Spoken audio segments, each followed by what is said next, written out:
नमस्कार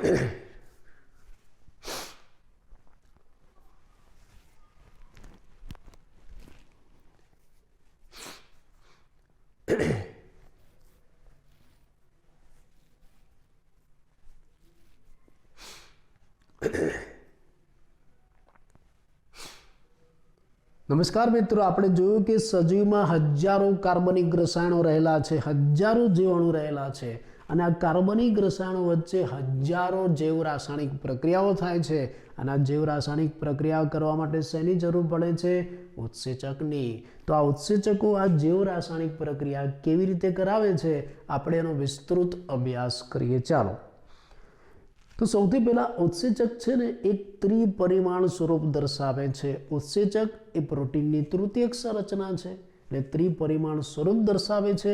અહીંયા મેં આકૃતિમાં એક ઉત્સેચક બતાવ્યો છે ત્રિપરિમાણ સ્વરૂપનો, આ એક ઉત્સેચક।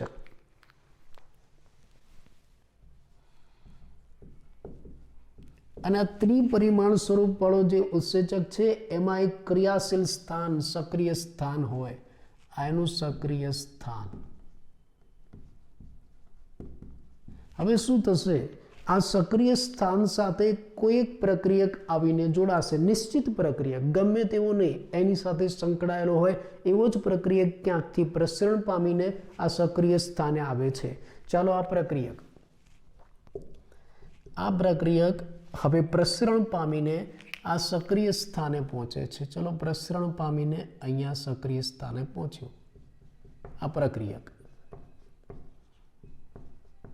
એટલે પ્રક્રિયક પ્રસરણ પામીને સક્રિય સ્થાને પહોંચ્યો અને આ સક્રિય સ્થાનમાં એવા ફેરફાર કરે છે કે જેથી આ પ્રક્રિયક અને સક્રિય સ્થાન એટલે કે આ પ્રક્રિયક અને ઉત્સેચક એકબીજા સાથે મજબૂત રીતે જોડાય અને શું બનાવે? ઉત્સેચક પ્રક્રિયાર્થી સંકુલ। ચલો, આ એકબીજા સાથે મજબૂત રીતે જોડાઈ ગયા અને આવું ઉત્સેચક પ્રક્રિયાર્થી સંકુલ બનાવ્યું। આ ઉત્સેચક પ્રક્રિયાર્થી સંકુલ, ટૂંકમાં એને ES સંકુલ પણ કહેવાય, કેમ કે E એટલે એન્ઝાઇમ, એન્ઝાઇમ એટલે ઉત્સેચક અને S એટલે પ્રક્રિયક, સબસ્ટ્રેટ, એટલે આને ES સંકુલ, ઉત્સેચક પ્રક્રિયાર્થી સંકુલ કહેવાય છે। એકવાર ઉત્સેચક પ્રક્રિયાર્થી સંકુલ બની ગયો, આ પ્રક્રિયાર્થી આ સક્રિય સ્થાન સાથે જોડાઈ ગયો પછી તરત જ આ સક્રિય સ્થાન સાથે જોડાયેલા પ્રક્રિયાર્થી છે ને એના રાસાયણિક બંધમાં ફેરફાર થાય છે। કાં તો એમાં નવા રાસાયણિક બંધો બને છે, કાં તો જૂના તૂટે છે, આવશ્યકતા અનુસાર એમાં રાસાયણિક ફેરફાર થાય છે અને એમાંથી નીપજ બને છે। પણ ડાયરેક્ટ નથી બનતી, તાત્કાલિક નથી બનતી। આ જે પ્રક્રિયાર્થી છે એમાંથી સક્રિય સ્થાને નીપજ બને છે, વાત સાચી, પણ આ પ્રક્રિયાર્થીમાંથી નીપજ ડાયરેક્ટ નથી બનતી, એની વચ્ચે ઘણી બધી અવસ્થાઓ આવે છે જેને રૂપાંતરિત સંરચનાત્મક અવસ્થાઓ કહેવાય છે।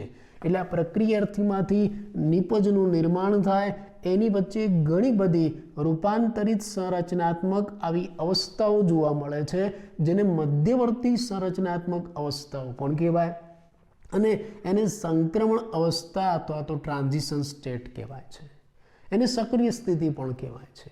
એટલે ડાયરેક્ટ આ પ્રક્રિયક આવી નીપજ નથી બનાવી દેતો, પ્રક્રિયક નીપજમાં ફેરવાય ને એ દરમિયાન વચ્ચે ઘણી બધી અસ્થાયી અવસ્થા આવે છે। આ બધી અસ્થાયી અવસ્થા છે।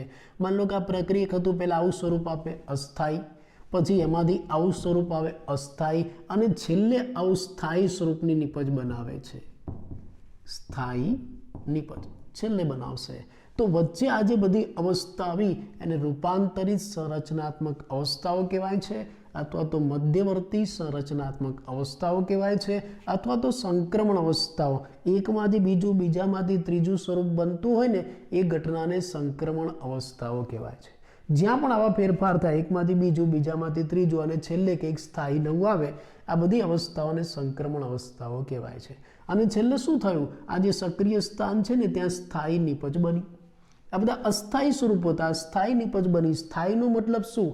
ઉર્જાની દ્રષ્ટિએ અને રચનાની દ્રષ્ટિએ આ સ્થાયી નીપજ બની। અને હવે શું બન્યું? આ ઉત્સેચક અને નીપજ બંને જોડાઈ ગયા એટલે ઉત્સેચક નીપજ સંકુલ બન્યું। ઉત્સેચક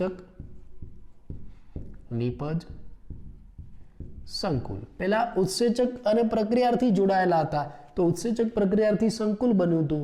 હવે છેલ્લે ઉત્સેચક અને નિપજ જોડાયેલા છે તો ઉત્સેચક નિપજ સંકુલ બન્યું. પછી શું થાય? પછી આ નવું નિર્માણ પામેલું જે નિપજ છે ને એ ઉત્સેચકથી છૂટું પડી જાય, આ નિપજ. અને આ ઉત્સેચક પણ પોતાના મૂળ સ્વરૂપે છૂટો પડી જાય. હવે આ ઉત્સેચક જે પોતાના મૂળ સ્વરૂપે છૂટો પડ્યો છે એ ફરી પાછો કોઈ પ્રક્રિયક સાથે જોડાય અને આ પ્રક્રિયા ફરીથી ચાલે.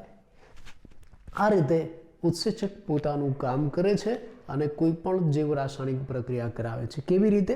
ફરી એકવાર કહી દઉં કે ભાઈ ઉત્સેચક એ પોતાનું ત્રિપરિમાણ સ્વરૂપ દર્શાવે છે અને એ ત્રિપરિમાણ સ્વરૂપમાં આવું એક સક્રિય સ્થાન હોય છે.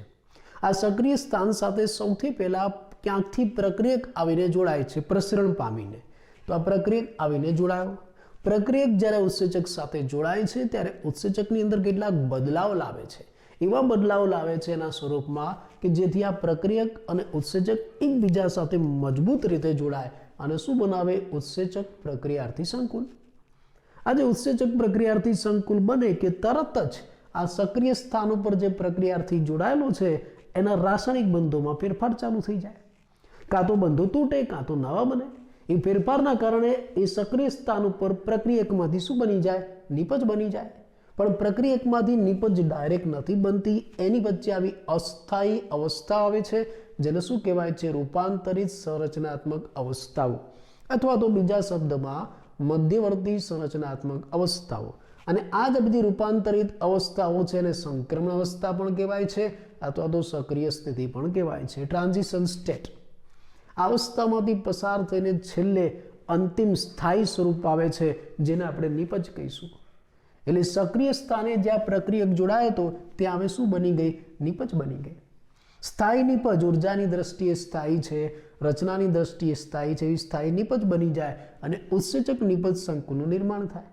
ત્યાર પછી તરત જ આ જે નવી નિર્માણ પામેલી નિપજ છે એ ઉત્સેચકથી છૂટી પડી જાય. ઉત્સેચક પણ પોતાના મૂળ સ્વરૂપે પ્રાપ્ત થઈ જાય.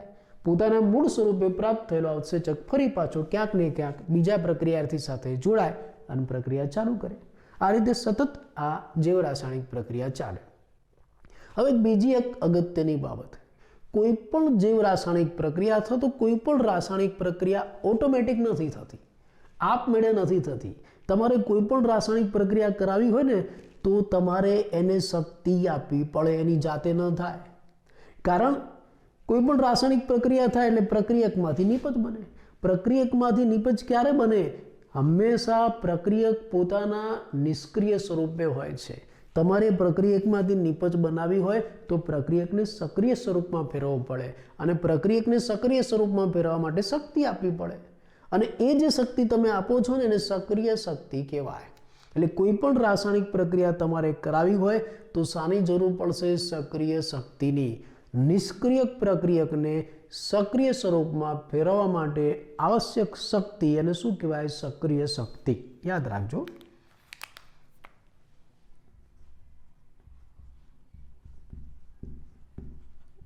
નિષ્ક્રિય પ્રક્રિયક હોય એને સક્રિય સ્વરૂપમાં તમારે ફેરવવું છે ત્યારે જે શક્તિની જરૂર પડે એને શું કહેવાશે? એક્ટિવેશન એનર્જી, સક્રિય શક્તિ કહેવાશે. સક્રિય શક્તિ. અથવા તો બીજા શબ્દોમાં આપણે એમ પણ કહી શકીએ કોઈ પણ રાસાયણિક પ્રક્રિયાને શરૂ કરવા માટે જરૂરી અથવા તો આવશ્યક શક્તિ એને શું કહેવાય? સક્રિય શક્તિ કહેવાય. આમ કોઈ પણ રાસાયણિક પ્રક્રિયા પછી એ ઉત્સેચકો દ્વારા થતી હોય કે ઉત્સેચક વગર થતી હોય, કોઈ પણ રાસાયણિક પ્રક્રિયા જ્યારે પણ થશે ત્યારે શાની જરૂર પડશે? શક્તિની જરૂર પડશે જ. આમ જ્યારે કોઈ પણ રાસાયણિક પ્રક્રિયા ચાલુ હોય તો એની સાથે સાથે શક્તિ વપરાતી હોય છે.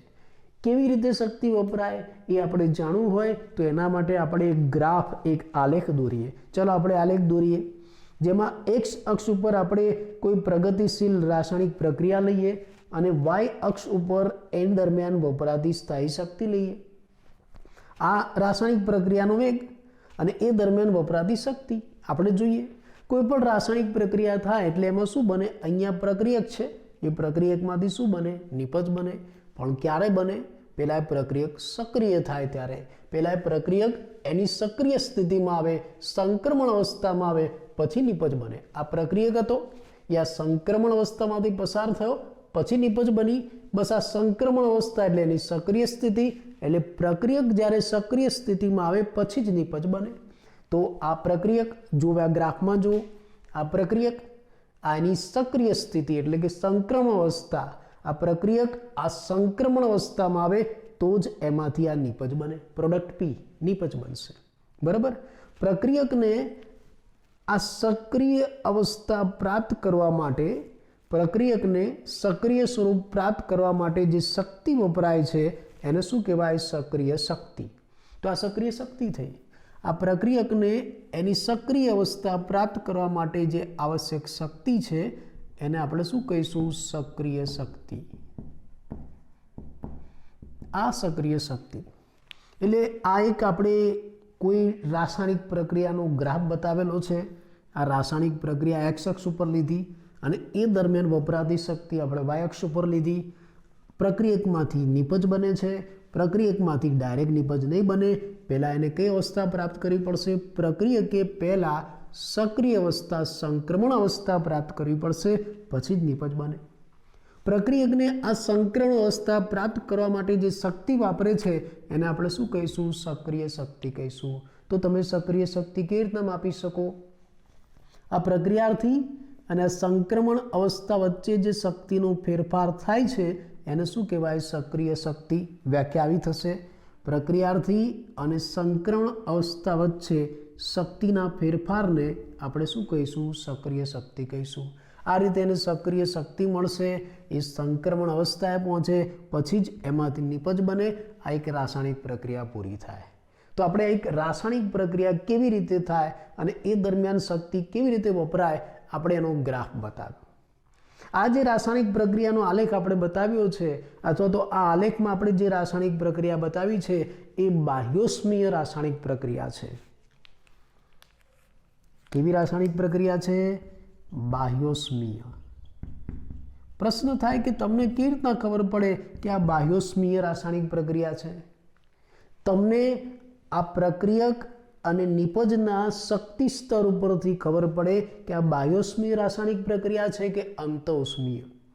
પ્રક્રિયક અને નિપજના શક્તિ સ્તર ઉપરથી, શક્તિ મૂલ્ય ઉપરથી તમને ખબર પડે. જો નિપજનું શક્તિ મૂલ્ય પ્રક્રિયકના શક્તિ મૂલ્ય કરતાં નીચું હોય, અહીંયા છે એવું, તો એને શું કહેવાય? બાહ્યોસ્મીય રાસાયણિક પ્રક્રિયા. આ નિપજનું શક્તિ મૂલ્ય એ પ્રક્રિયકના શક્તિ મૂલ્ય કરતાં નીચું છે, જો નીચું છે તો એને શું કહેવાય? બાહ્યોસ્મીય રાસાયણિક પ્રક્રિયા. પણ આનાથી ઊંધું હોય, નિપજનું શક્તિ મૂલ્ય આ પ્રક્રિયકના શક્તિ મૂલ્ય કરતાં વધારે હોય તો અંતઃઉષ્મીય રાસાયણિક પ્રક્રિયા કહેવાય. કોઈ પણ રાસાયણિક પ્રક્રિયા હોય, પછી એ બાહ્યોસ્મીય હોય, અંતઃઉષ્મીય હોય કે પછી સ્વયં પ્રતિવર્તી હોય, દરેકમાં પ્રક્રિયાર્થીને પહેલાં સંક્રમણ અવસ્થા પ્રાપ્ત કરવી જ પડે છે, પછી નિપજ બને છે. એટલે દરેકમાં શું વપરાય છે? સક્રિય શક્તિ. કેમ કે સંક્રમણ અવસ્થા પ્રાપ્ત કરે ત્યારે શું વપરાશે? સક્રિય શક્તિ. એવું આપણે કહી શકીએ. હા, પણ ઉત્સેચકના કારણે આ રાસાયણિક પ્રક્રિયામાં એક ફરક પડી જાય. શું? આપણે આ ગ્રાફ બતાવ્યો છે ને, સામાન્ય રાસાયણિક પ્રક્રિયાનો બતાવ્યો છે. હવે માની લો કે આ રાસાયણિક પ્રક્રિયા આપણે ઉત્સેચક વાપરીએ તો એક ફરક પડી જાય. શું ફરક પડી જાય? પ્રક્રિયકમાંથી સરળતાથી નિપજનું નિર્માણ થાય. કેવી રીતે? હું આકૃતિમાં બતાવું.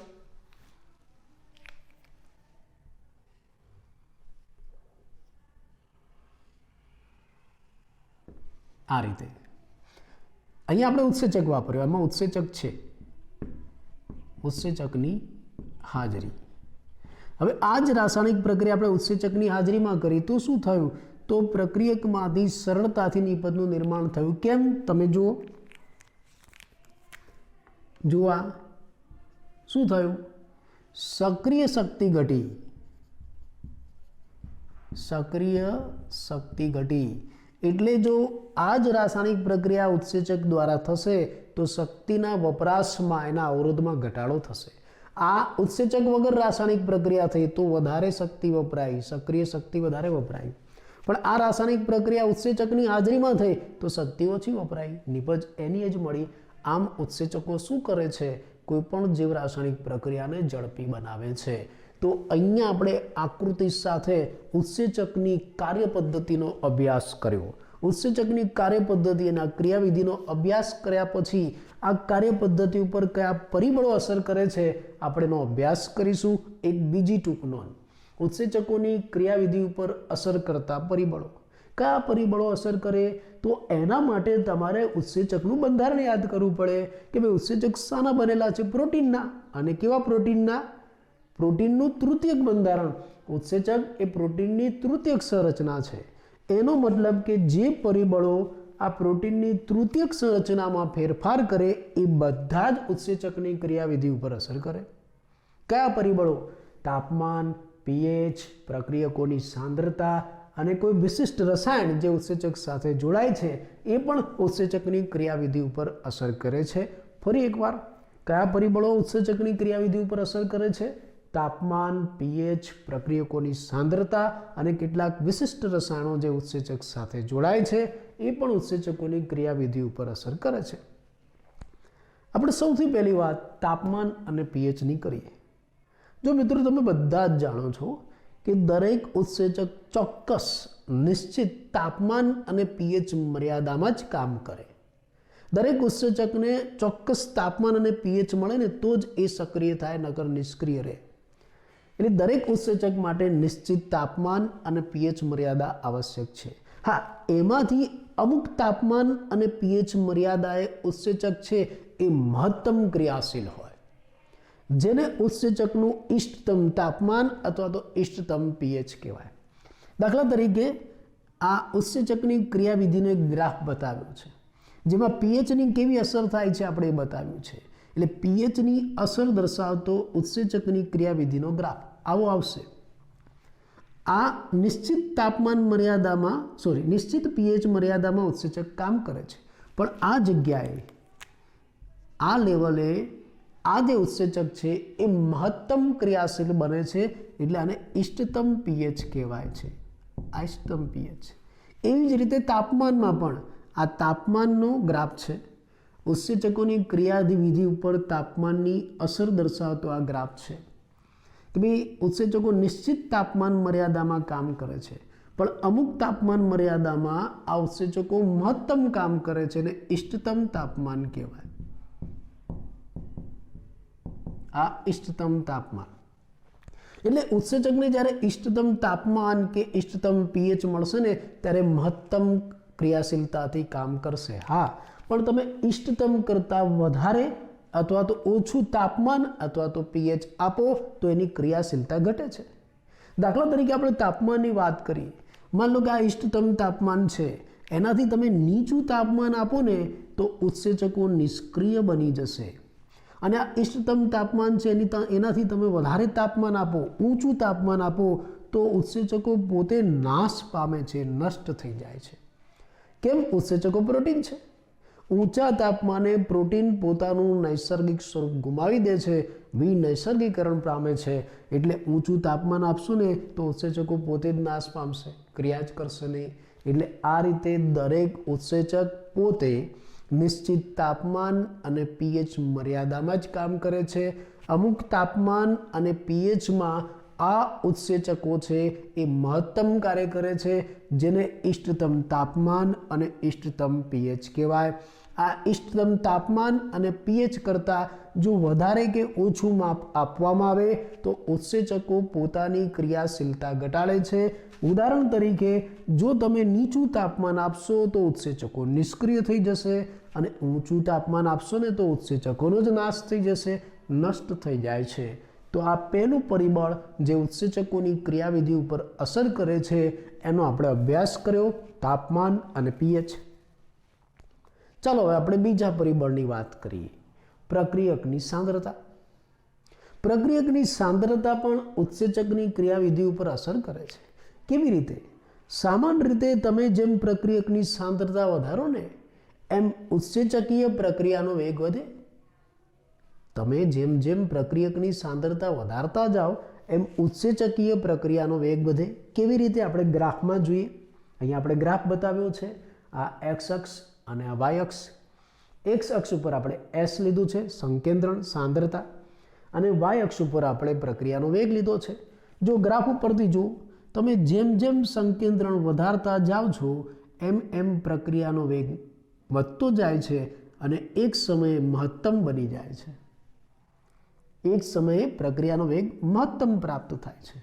હવે એકવાર પ્રક્રિયાનો વેગ મહત્તમ થઈ ગયો પછી તમે આ જે પ્રક્રિયકની સાંદ્રતા વધારશો તો પણ પ્રક્રિયાનો વેગ નહીં વધે. કેમ એવું? ફરી એકવાર, તમે શરૂઆતમાં ધીમે ધીમે જેમ પ્રક્રિયક વધારતા જાઓ છો, એની સાંદ્રતા વધારતા જાઓ છો, એમ ઉત્સેચકી પ્રક્રિયાનો વેગ વધતો જાય છે અને વધતો વધતો વધતો વધતો એક વખત મહત્તમે પહોંચી જાય છે, બી મેક્સિમમ. પ્રક્રિયાનો વેગ મહત્તમ થઈ ગયો. પણ એકવાર મહત્તમ વેગ આવી ગયા પછી તમે ઉત્સેચકની સક્રિયતા વધારતા જ જશો, એની સાંદ્રતા વધારતા જ જશો, તો પણ પ્રક્રિયાનો વેગ નહીં વધે. કારણ શું? કારણ શું કહી શકો, વિચારી શકો? જો તમે જેમ જેમ પ્રક્રિયક વધારતા ગયા એમ ઉત્સેચક એની સાથે જોડાતા ગયા. પ્રક્રિયક આવતા જાય, ઉત્સેચક જોડાતા જાય, પ્રક્રિયક આવતા જાય, ઉત્સેચક જોડાતા જાય. એટલે જેમ જેમ પ્રક્રિયક વધતા ગયા ઉત્સેચક જોડાતા ગયા અને છેલ્લે ઉત્સેચક ખલાસ થઈ ગયા. જ્યારે મેક્સિમમ પહોંચ્યું ત્યારે બધા ઉત્સેચક વપરાઈ ગયા. હવે તમે પ્રક્રિયક વધારતા જાઓ તો પણ ઉત્સેચક તો છે નહીં, એની સાથે જોડાશે નહીં, પ્રક્રિયા આગળ વધશે નહીં. એટલે એકવાર બી મેક્સિમમ એનો મહત્તમ વેગ પ્રાપ્ત થઈ જાય પ્રક્રિયાનો, પછી તમે ગમે તેટલી સાંદ્રતા વધારો ને તો એ પ્રક્રિયાનો વેગ નહીં વધે, કેમ કે ઉત્સેચકો ખલાસ થઈ ગયા. બરાબર? એક બીજી બાબત આ ગ્રાફ ઉપરથી જે તમને આકૃતિમાં આપેલી છે કેએમ. કેએમ એટલે માઇકેલી મેન્ટેન અચળાંક. માઇકેલી અને મેન્ટેન નામના વૈજ્ઞાનિકે આપેલો આ એક અચળાંક છે.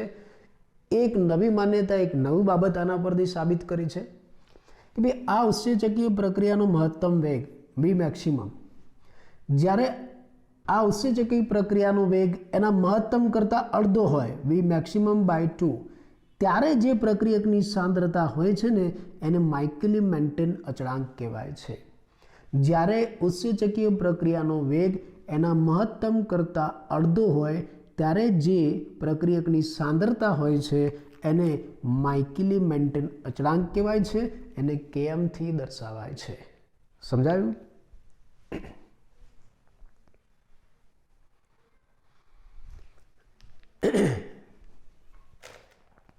તો ચાલો મિત્રો ફરી એકવાર સારાંશ સ્વરૂપે આટલી વાત કરી લઈએ. બહુ સહેલું, ઇઝી છે કે ભાઈ આપણે એમ કહ્યું કે ઘણી બધી જે રાસાયણિક પ્રક્રિયાઓ આપણા શરીરમાં થાય છે એના માટે ઉત્સેચકની જરૂર પડે. આ ઉત્સેચકો આ જીવ રાસાયણિક પ્રક્રિયા કેવી રીતે કરાવતા હશે, આ એની કાર્ય પદ્ધતિની આકૃતિ છે. પરીક્ષામાં MCQમાં પણ આવી શકે છે. ઉત્સેચક પોતે ત્રિપરિમાણ સ્વરૂપ છે, એમાં સક્રિય સ્થાન છે અને એની સાથે પ્રક્રિયક પ્રસરણ પામીને જોડાય છે. પ્રક્રિયક જ્યારે ઉત્સેચક સાથે જોડાય ત્યારે ઉત્સેચકની અંદર એવા બદલાવ લાવે છે કે જેથી બંને એકબીજા સાથે મજબૂત રીતે જોડાય અને ઉત્સેચક પ્રક્રિયાર્થી સંકુલ બનાવે, E+S કોમ્પ્લેક્સ. ઉત્સેચક પ્રક્રિયાર્થી સંકુલ બની ગયા પછી આ પ્રક્રિયાર્થીમાંથી હવે નિપજ બનશે, પણ ડાયરેક્ટ નહીં બને. વચ્ચે આવી અસ્થાયી અવસ્થાઓ આવશે જેને શું કહેવાય? રૂપાંતરિત સંરચનાત્મક અવસ્થાઓ, મધ્યવર્તી સંરચનાત્મક અવસ્થાઓ, સંક્રમણ અવસ્થાઓ. અવસ્થાઓ પૂરી થશે એટલે એક સ્થાયી સ્વરૂપ આવશે જેને આપણે નિપજ કહીશું. આ નિપજ પ્રક્રિયકમાં, આ નિપજ છે પ્રક્રિયકમાંથી બની સક્રિય સ્થાને એટલે ઉત્સેચક નિપજ સંકુલ બન્યો. પછી આ નિપજ છૂટી પડી જાય, ઉત્સેચક પણ છૂટો પડી જાય, ફરી પાછો વપરાય, પ્રક્રિયા ચાલુ રહે. કોઈ પણ આવી રાસાયણિક પ્રક્રિયા થાય ને એટલે ઓટોમેટિક ન થાય, એને શક્તિની જરૂર પડે. અને રાસાયણિક પ્રક્રિયા કરવા માટે વપરાતી જે આવશ્યક શક્તિ છે એને શું કહેવાય? સક્રિય શક્તિ. એને કેમ શક્તિની જરૂર પડે? કારણ જે પ્રક્રિયક છે ને નિષ્ક્રિય સ્વરૂપે હોય એટલે પહેલાં પ્રક્રિયકને સક્રિય કરવો પડે, એને સક્રિય અવસ્થામાં, આવી સંક્રમણ અવસ્થામાં લઈ જવો પડે તો જે સક્રિય થાય. પ્રક્રિયકને નિષ્ક્રિય સ્વરૂપમાંથી સક્રિય સ્વરૂપમાં ફેરવવા માટે આપણે શક્તિ આપવી પડે, એને શું કહેવાય? સક્રિય શક્તિ. આમ જ્યારે કોઈ પણ રાસાયણિક પ્રક્રિયા થતી હોય તો એની સાથે સાથે શક્તિનો વપરાશ થાય. આપણે ગ્રાફ દ્વારા જોઈ શકીએ. અહીંયા ગ્રાફ બતાવેલો છે. એક્સ અક્ષ ઉપર ગતિશીલ રાસાયણિક પ્રક્રિયા, ચાલુ કોઈ રાસાયણિક પ્રક્રિયા છે. વાય અક્ષ ઉપર સ્થાયી શક્તિ છે. હવે રાસાયણિક પ્રક્રિયા થાય એટલે પ્રક્રિયકમાંથી નિપજ બને. જ્યારે કોઈ પણ રાસાયણિક પ્રક્રિયા થાય, પ્રક્રિયકમાંથી નિપજ બને, ત્યારે સૌથી પહેલા પ્રક્રિયક છે એ એની સક્રિય અવસ્થા પ્રાપ્ત કરે. સક્રિય અવસ્થા એટલે સંક્રમણ અવસ્થા પ્રાપ્ત કરે પછી જ નિપજ બનાવે. તો આ પ્રક્રિયક છે, આ એની સંક્રમણ અવસ્થા છે અને પછી એમાંથી શું બની? નિપજ. પ્રક્રિયકે આ સંક્રમણ અવસ્થા પ્રાપ્ત કરવા માટે વચ્ચે જે શક્તિ વાપરી એને શું કહેવાય? સક્રિય શક્તિ કહેવાય. આપણે માપી શકીએ છીએ. આ રીતે કોઈ પણ રાસાયણિક પ્રક્રિયા હોય એમાં આવી શક્તિ વપરાય.